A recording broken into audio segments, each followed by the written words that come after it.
Hello everyone. We will start in this video building the app for project number 4 or module 4. And as I mentioned in the previous video, our first part that we will build is the help screen, and then go to the game and then the statistics at the end. So we open Xcode, and I upgraded Xcode on my computer. If you're using your own personal computer, you probably have upgraded or got the note to upgrade. The upgrade changes a lot in the user interface and adds a lot of features to align with iOS 7 and the different changes that happen to it. For the purpose of our project, we are not really or this course, there isn't really much that changes in what we're trying to do at this beginning level, but you will notice that the interface has changed a little bit. So we'll start with the open Xcode, and you get to the opening screen and then create a new Xcode project.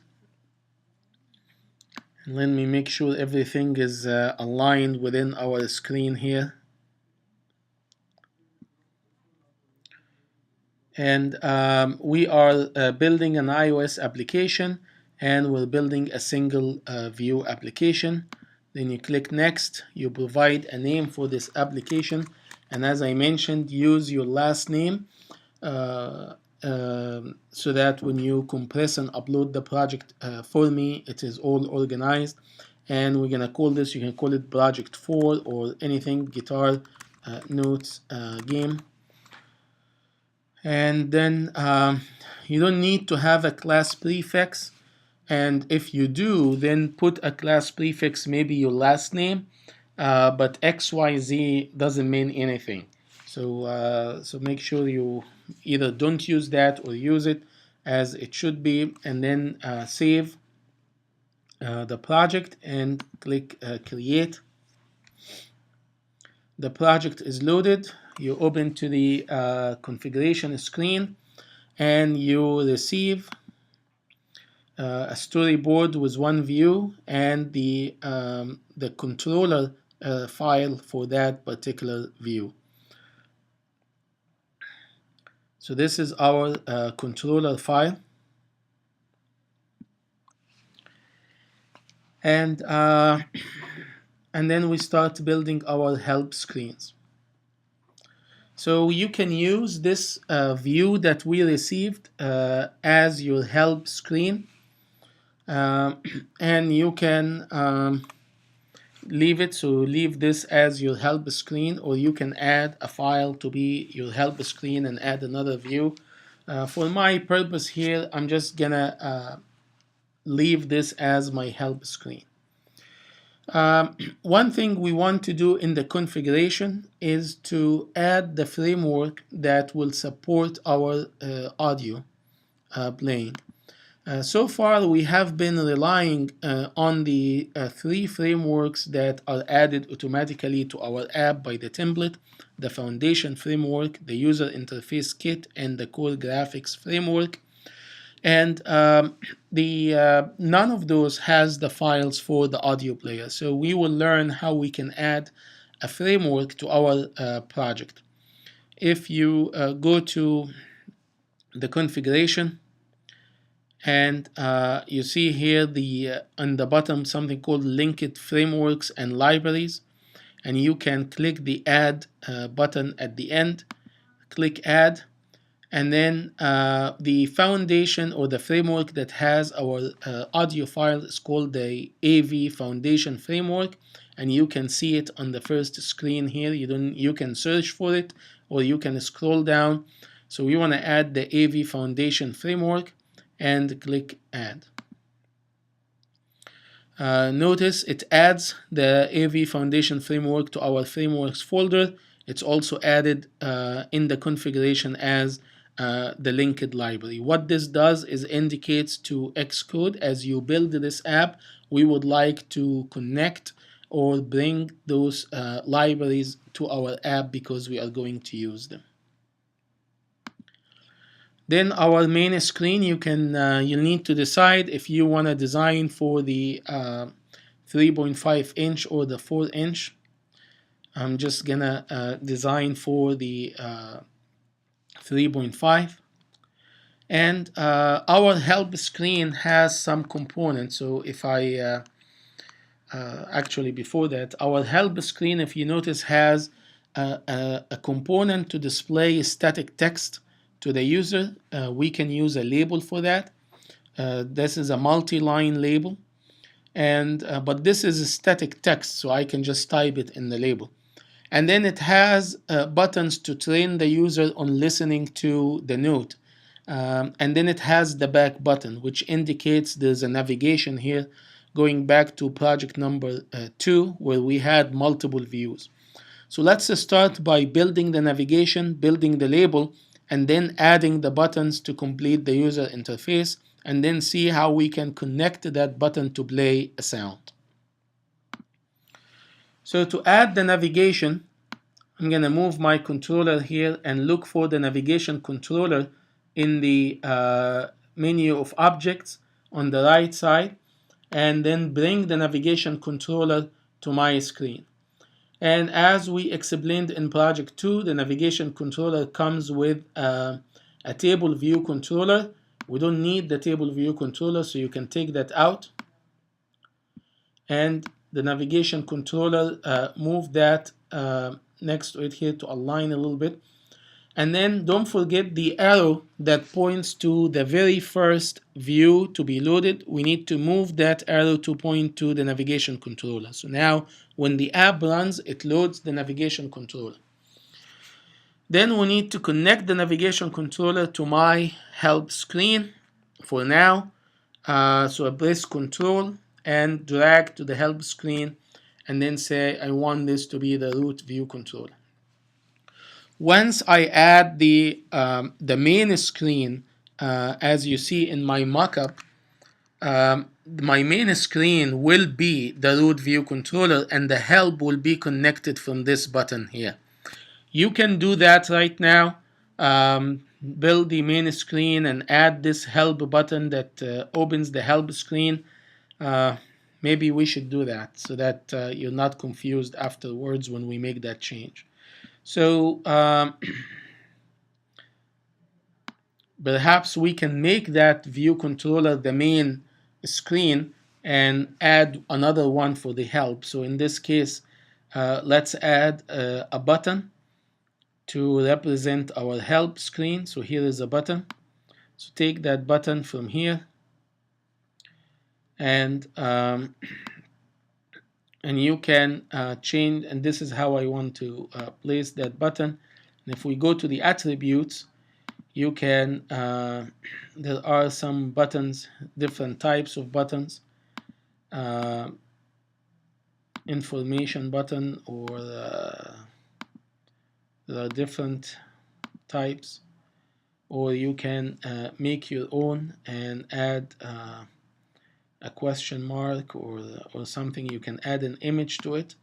So you can look for an image, a question mark image, and add it in here. Or you can just say this is a system title, and I can just say here help, or you can add an image.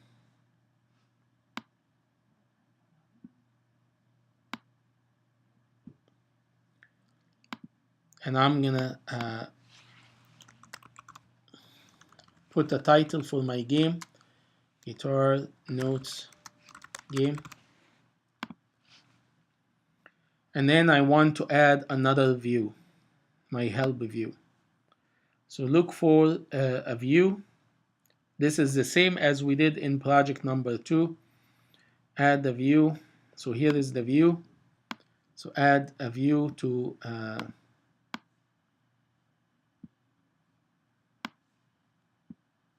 oh, we need to add a view controller, not a view, sorry.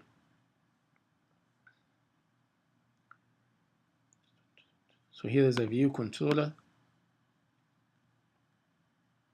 I'll put it right here.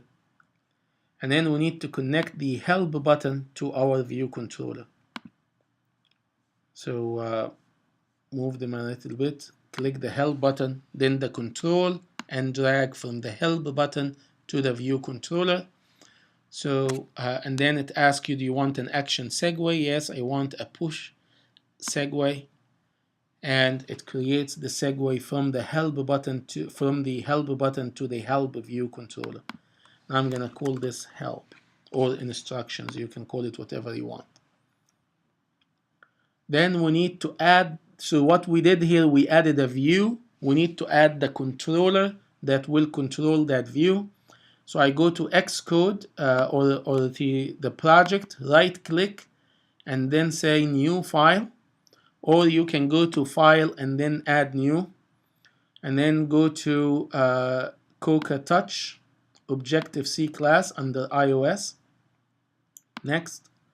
And then what do you want to call this? And I want to call this help view, help view controller.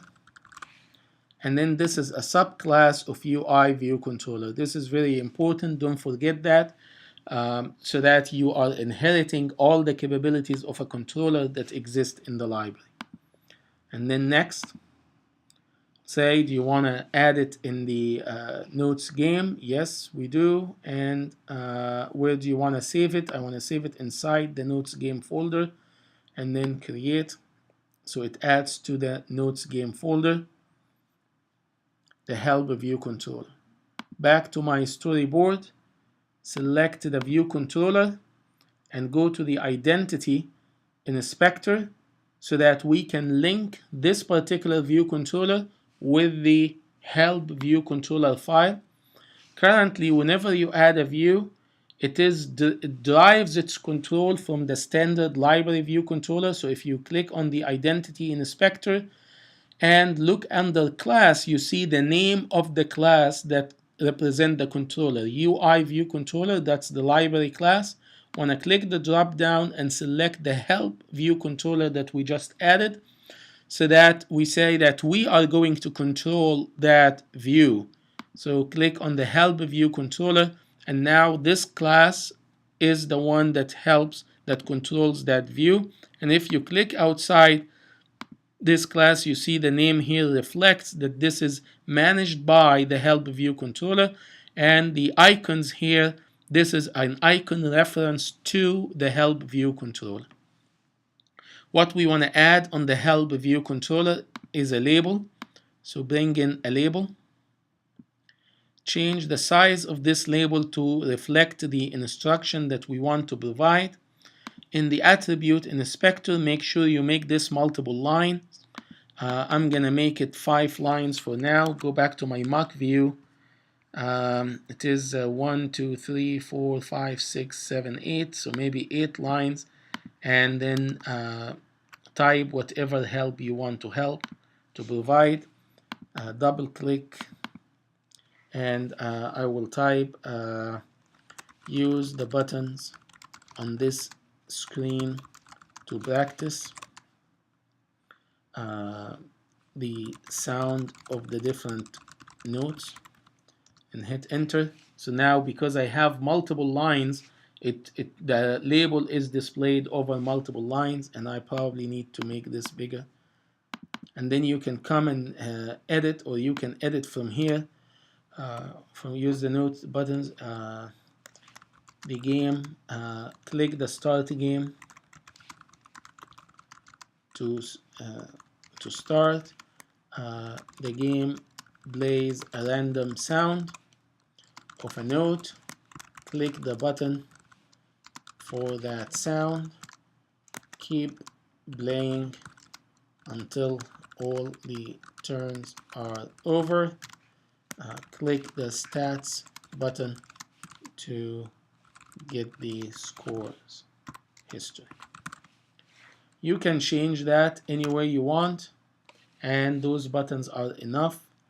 I can readjust a little bit here, and you can even adjust the label, alignments, line, system, fonts, all color, all of that stuff.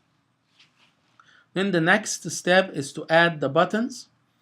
You may want to test right now, so let's test.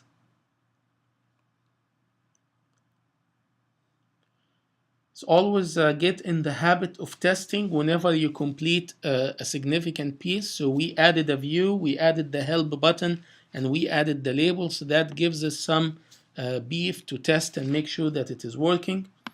You get the simulator, and on the simulator, if you go to the window button, there is a scale, and you can change the scale of the simulator from 100%, which will be your default. If you start this the very first time, it will come out at the 100%. But if you go to the window on the simulator screen, you can go to scale and change the scale, and I choose here 50%. It comes, here is our app, and here is the help button. You click the help button. It gives you the help screen with the back button, so you can go back and you can click the help and you can read the label, which is this first part of the mockup. Now we want to go to the second part of the mockup with the button and playing the sound, and I will do that in the next video.